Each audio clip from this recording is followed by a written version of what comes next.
Болят ви краката и първият въпрос обикновено е: от какво всъщност? Здравейте, аз съм доктор Делчо Георгиев и съм съдов хирург и днес искам да ви разкажа за различните видове болка. Най-общо казано, артериалната болка обикновено се появява при ходене. Кракът се уморява, появява се болка или схващане, която изчезва при спиране и почивка. Това е сигнал, че кръвта не достига добре до мускулите. Венозната болка е различна. По-често е тежест, напрежение, подуване, които се засилват вечер и се облегчават при повдигане на краката. Тоест, венозните проблеми обикновено сутрин са по-леки. Ортопедичната болка идва от стави, сухожилия или мускули.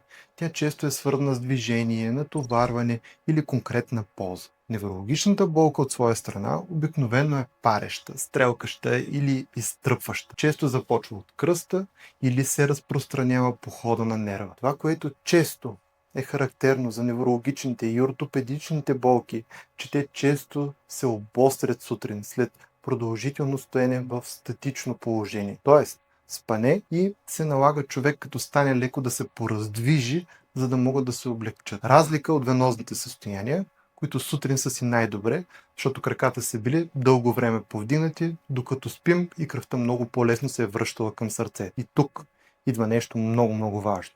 Нашето тяло е едно цяло. И понякога е трудно да се отграничи една причина, да я посочим и да кажем: ти си виновен. За съжаление, понякога има повече от един проблем едновременно.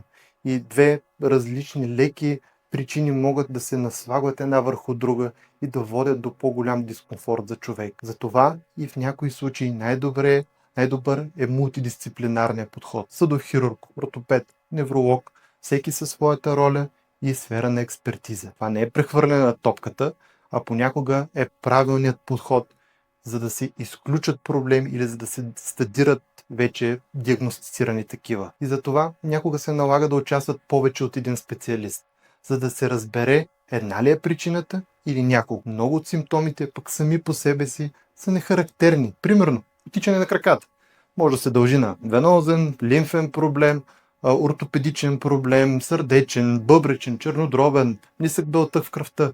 Много неща. Целта на съвременната медицина не е да гадае, предполага и лекува насляпо, а да разбере истинската причина. Трябва да знаете, правилната диагноза е първата стъпка към правилното лечение.